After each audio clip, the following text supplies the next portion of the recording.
Former Toronto Raptors superstar Kawhi Leonard is missing his former squad as he's telling his new team, the LA Clippers, to pick up Toronto Raptors point guards. We'll discuss that as well as an injury, as well as a trade update for OG and Anunoby. We'll also break down the future of the Toronto Raptors as we got a flash of it in that Blazers game where Precious and Scottie absolutely went off, and a little contract update on VanVleet. So lots of stuff to break down. Without further ado, let's jump to the first topic of discussion. First thing we're taking a look at is Kawhi Leonard wanting former Raptors as his teammates down in LA. Now, Kawhi Leonard, obviously for people that don't know, was the guy that led the Toronto Raptors to their first and only NBA championship, was here for a season and then won the chip and then dipped.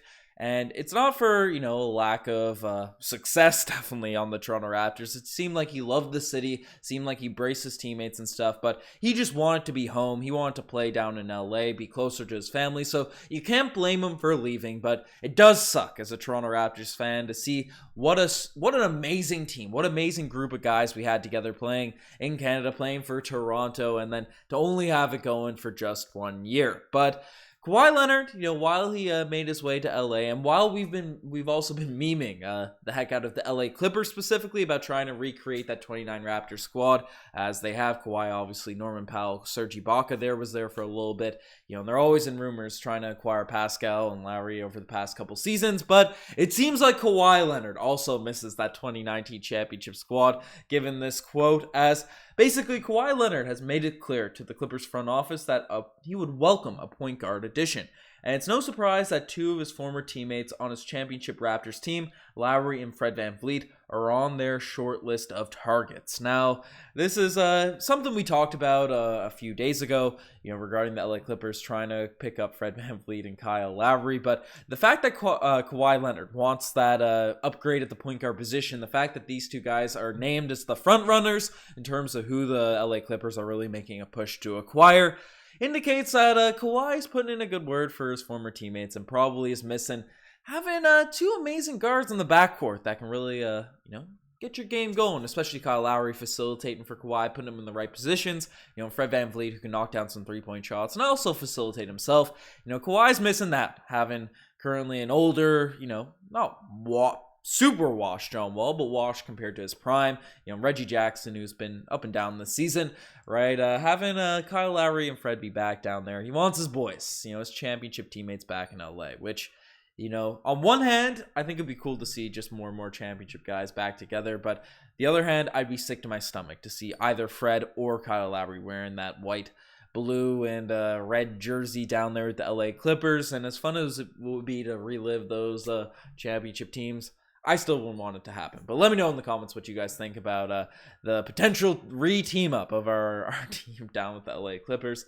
Next thing we're taking a look at is OG Anunoby, injury plus a trade update. Now, OG Anunoby has been the talk of the Toronto Raptors in recent weeks, but given all of the trade rumors that has come out, as well as his emergence this season, playing really well, and the rumors that he also wants out from this Toronto Raptors team. So there's been a lot of content, a lot of topics, regarding OG, and he spiked up again a few days ago as he ended up going down with a wrist injury and, early in the game against the Golden State Warriors. And he missed last night's game against the Portland Trail Blazers, and Blake Murphy gave us an update basically saying that OG has already been ruled out for tomorrow's game with his wrist sprain. So Banton is questionable in that game, giving us a full injury update for the Toronto Raptors. But, OG not having that quick return that I know a lot of Toronto Raptors fans were hoping, given, his x-rays came back negative in terms of, being a bunch of ligament damage and stuff in his wrist. But you never know how long, a wrist sprain, even with no structural damage down there, can take a guy out.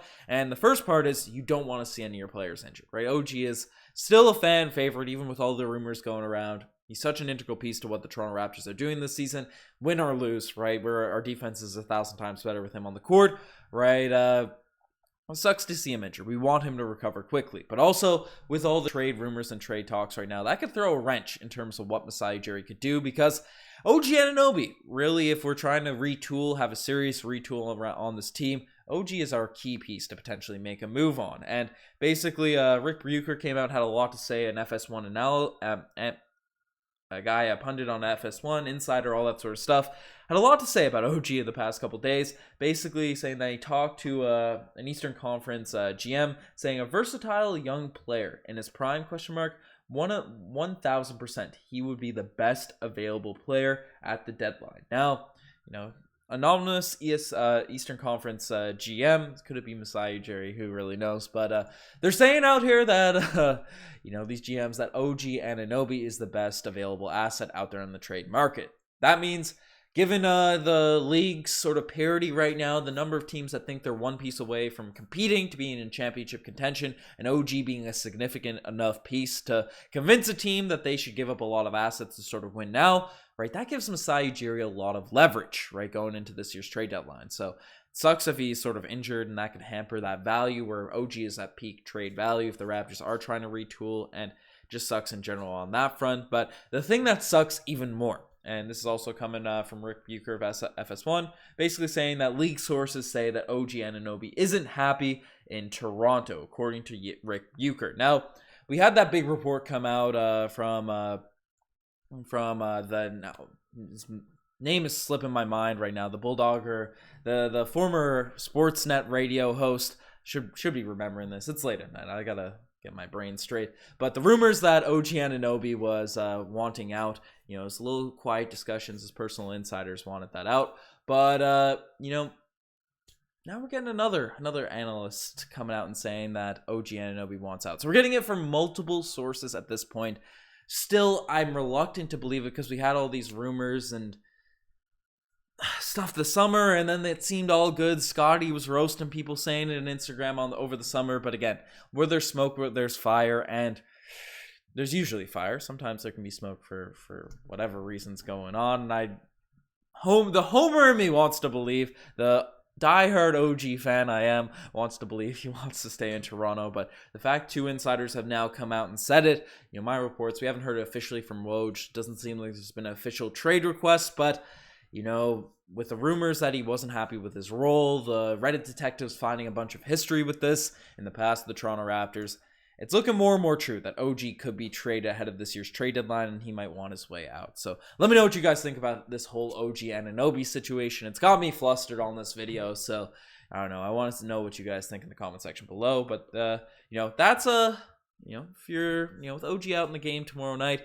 Precious Achiuwa has stepped up, and we'll talk about that in the next segment. But if you want to bet on tomorrow's game against the Phoenix Suns, right, definitely check out the CoolBet app, as they're sportsbook regulated in Ontario. They're available all across Canada, and they give you a really good Toronto Raptors odds on NBA games, any sports in general. And you can take a look at the game tomorrow against the Phoenix Suns. You can see the spread, get some good odds on the Toronto Raptors potentially winning. We had a big game against the Portland Trailblazers the other night. The Phoenix Suns have also been struggling a little bit as of late with their own injuries. They're 6-4 in the last few games. So want to bet on the Toronto Raptors, even to bet against them, definitely check out the CoolBet app using the link down below. But, talked about the Phoenix Suns game. Let's talk about the game that the Toronto Raptors just had, as Precious Achiuwa and Scottie Barnes are showing insane potential.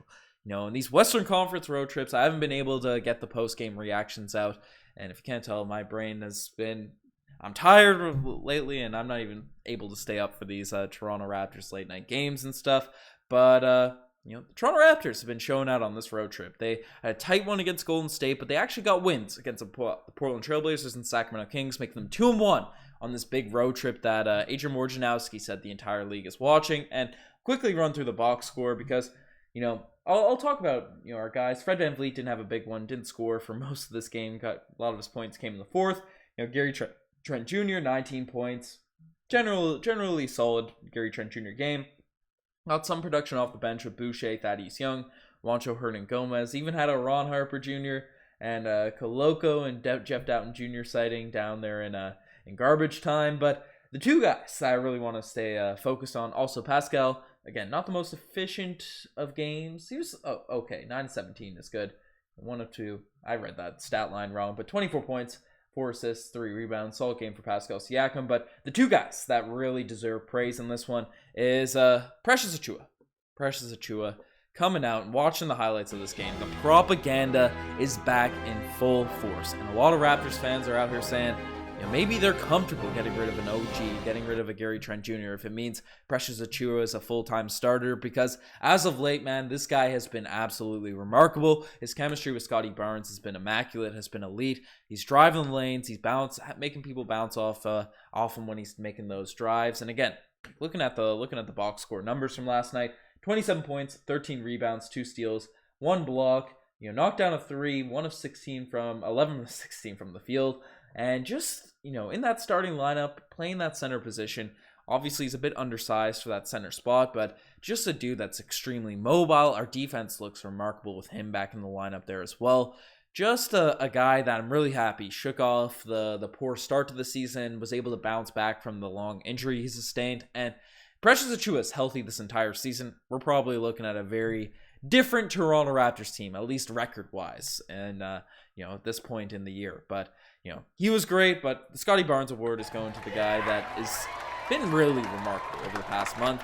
Scottie Barnes is another guy that was taking a lot of heat from people saying, "Oh, he didn't deserve Rookie of the Year. Oh, he's trash." Well, the past 2, 3 weeks, 4 weeks, the past month, Scottie Barnes has been absolutely remarkable for this Raptor squad, and once again had a strong performance last night.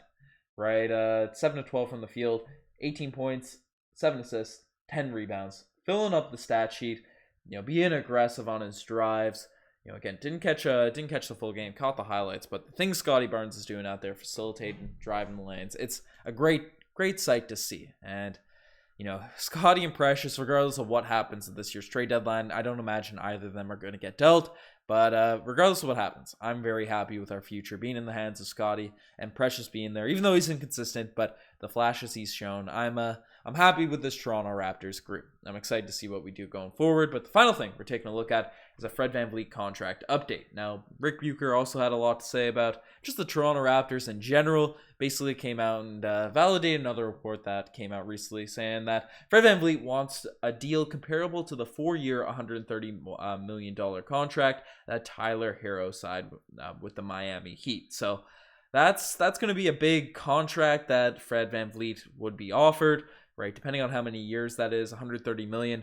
That's definitely gonna be a significant pay increase. $30+ million for Fred VanVleet a season on long-term money. So, a lot of Raptors fans are hesitant to give Fred VanVleet that serious bag. But then when you compare it to guys like, I take Fred VanVleet over Tyler Hero just in a vacuum, right? A Jordan Poole, even those types of dudes. So, you're gonna have to pay that market value if you're gonna want to retain Fred VanVleet. But let me know what you guys think of that contract update. Let me know what you guys think about all this Toronto Raptors news. You guys are the best to make it this far in the video. If you did make it this far and you enjoyed the content, want to stay up to date on everything surrounding the Toronto Raptors, definitely hit that subscribe button. It means the world to us. But anyways, that's enough for me rambling. You guys are the best.